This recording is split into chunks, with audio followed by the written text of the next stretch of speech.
Hi everyone, Paul here with Newegg TV, and today we're going to be looking at a couple cases from the Cooler Master Storm series of PC chassis. Alright, so we're starting off with the Cooler Master Storm Scout. This is an all-black PC chassis, and we're going to do an unboxing first of all, but there's a full overview of the box. You get a front view of the case right there, some very entertaining marketing copy down there. And as far as specs on the case go, it is black, it's steel and PC plastic with a mesh bezel. Net weight is 19.23 pounds. It has 5 exposed 5.25 drive bays. It has 5 hidden 3.5 inch drive bays. It has 1 hidden 2.5 inch drive bay.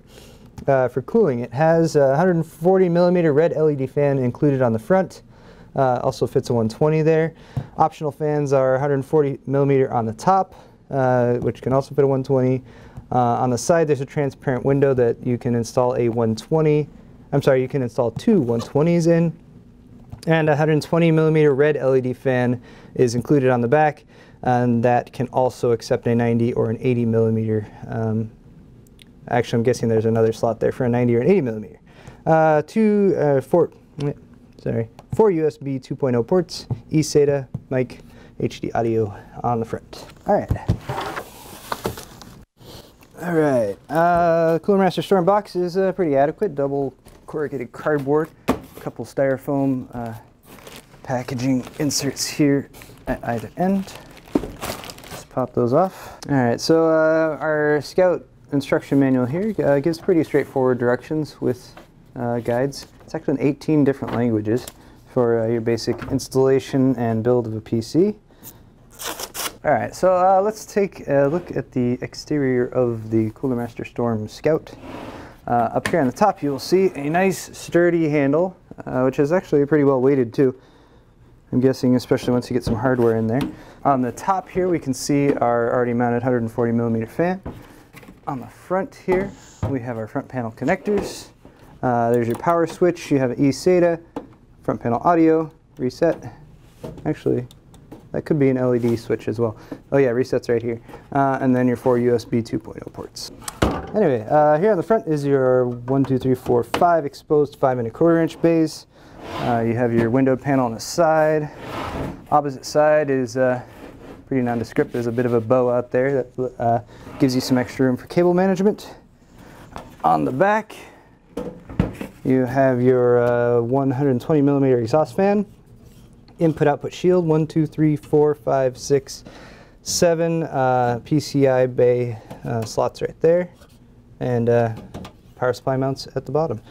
4 thumb screws for removing the side panels, and actually one of the features of this, I don't know if you can zoom in real close there, this is actually like a locking mechanism for your peripherals. So if you have a like a nice mouse and you have it plugged in and you take your case on the go, you actually route your mouse cable through that and then you plug it in.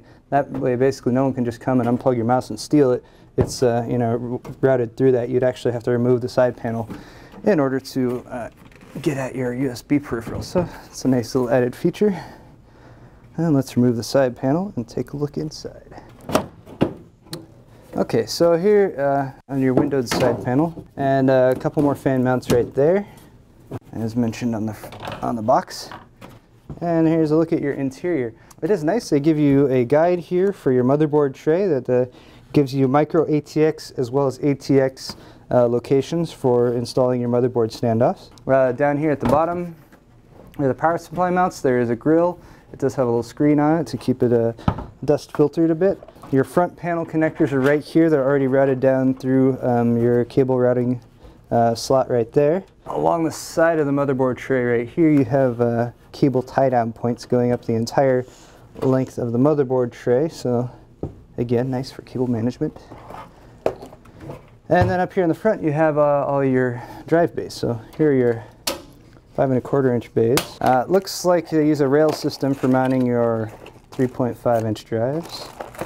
Yes, that is correct. Here's your batch of rails. These are the snap-on variety. They have little grommets there. Snaps onto the side of your 3.5 inch drive and then slides in on the rail and actually snaps in place and locks if you have a 3.5 inch drive there to provide the pressure to lock it. Also in here you have a couple, I believe these are adapters for 2.5-inch drives. Yes, that is correct. Alright, so for your drive rails here, you have a couple adapters. So what you would do is actually take both of these and you'd mount them to the bottom of your 2.5-inch drive. So you bolt those onto your 2.5-inch drive, that just kind of extends it, and then you use these standard rails here to pop onto the side, and then you slide that whole unit into your 3.5-inch bay right there, and it locks in place. And they are providing you with one of those. So one mount for a 2.5-inch drive. That looks like about it. Also in the box is a front panel floppy bay converter for a 5 1/4-inch bay. Oh, and then obviously the prerequisite baggie full of screws and zip ties and all that good stuff. One other nice thing is the entire interior is painted a very nice black, so that gives it a nice finish to the entire case. So they slide in place to lock. Let me double check. Yes. All right. So these just slide back and forth. When you slide it that way, there's a couple little latch points in there that just pop out, secure the drive, and you can pop that down and it locks it, and that can't slide back. So toolless mounting system there for your 5 1/4-inch drives. All right. And that's our unboxing and overview of the Cooler Master Storm Scout. Next, we're moving on to the Cooler Master Storm Sniper. This is the black edition that we have here, and we also have a Sniper transparent side panel window, so we're going to share that with you as well. For the case itself, there's an overview of the box, some specifications there on the side, some marketing copy about the different features there, and yeah. As far as specs go, it's black in color, steel and ABS plastic with mesh bezel. Net weight is 23.42 pounds. It supports micro ATX and ATX motherboards. 5 exposed 5 1/4-inch drive bays. 5 hidden 3.5-inch drive bays. One is exposed, which you can use as a converter just to do a 5.25 to 3.5. Also one hidden 2.5-inch drive bay. On the front we have a 200mm blue LED fan. On the top we have a 200mm blue LED fan, which can be swapped for two 120s or a 120 by 240 radiator. In the rear we have a 120 standard fan, which we can swap for a 90 or 80mm.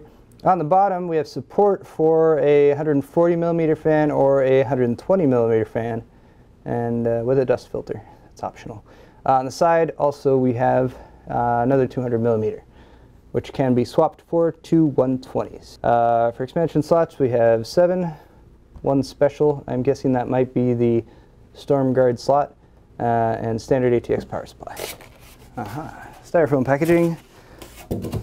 Here's a manual. It was kind of wedged down at the bottom of the case. Sniper Black Edition. As you can see, the currently installed side panel here is all mesh. And just since we're looking at it, I suppose this is a good enough time to show you guys the optional window side panel. Two options for the side panel. Window, you get improved visibility, but not quite as much airflow. So up here on the top, we have our front panel, and they actually have a pretty extensive front panel system on here. You have your power and reset switch.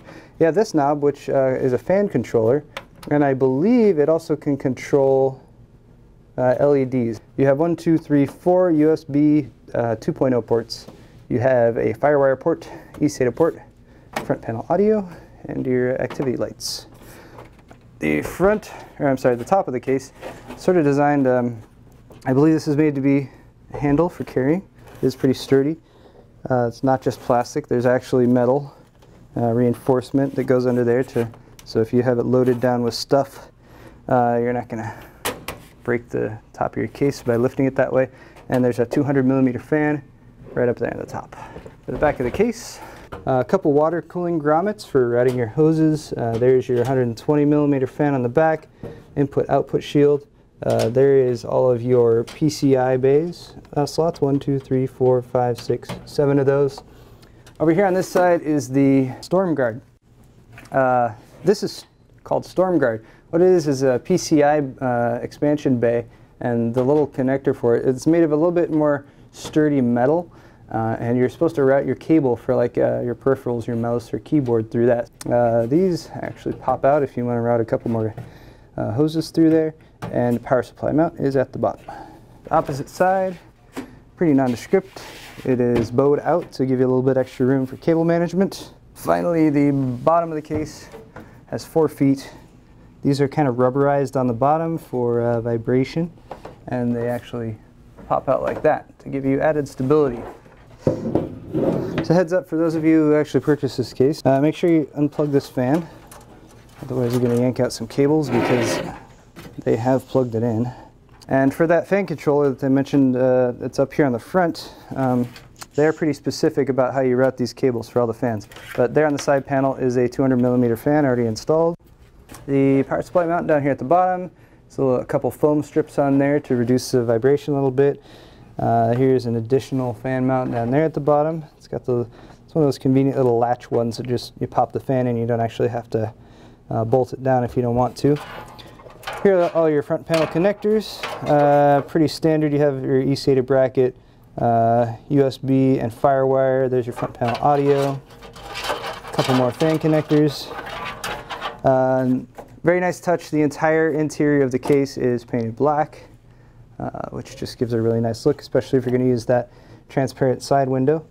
The 200mm fan right there at the top, as you saw from the outside.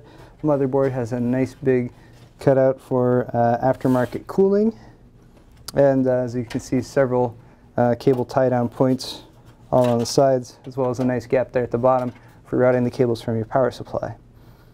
And if you've watched any of the other Cooler Master videos, the drive base here should be very familiar with you. This is the push-button locking system. Push once to lock, push one more time to unlock. That's for your 5 1/4 inch drives.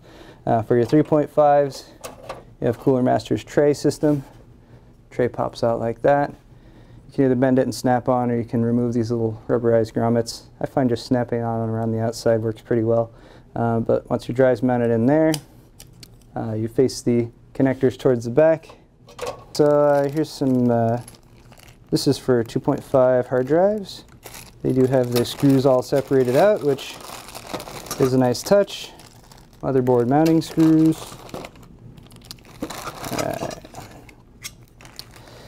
These are a couple adapters for a floppy drive or a 3.5 inch drive. You can use those to install a 3.5 inch drive into one of your 5 1/4 inch bays.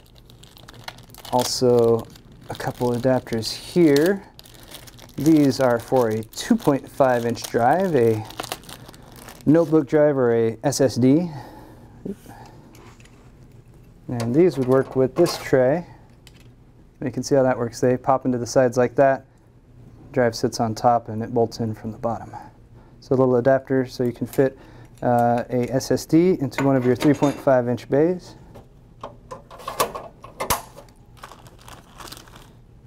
Oh wow. And they actually have bolts here for a 1/8 inch hard drive, which is even smaller than a 2.5 inch SSD.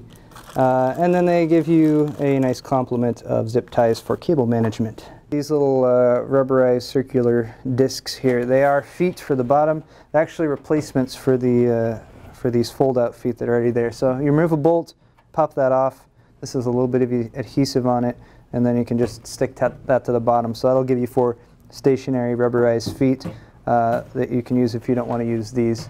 I'm guessing you would probably drop the case down another inch or 2. I forgot to mention there is one more 140mm fan mount there at the bottom. You can remove this whole bottom panel to access that. And then getting back really quick to the fan controller right here.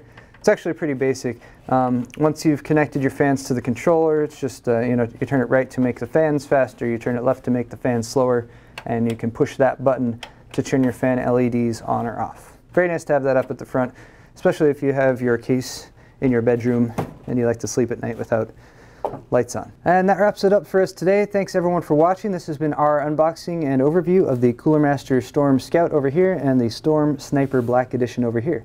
I'm Paul. Thanks for watching Newegg TV. We'll see you next time, guys.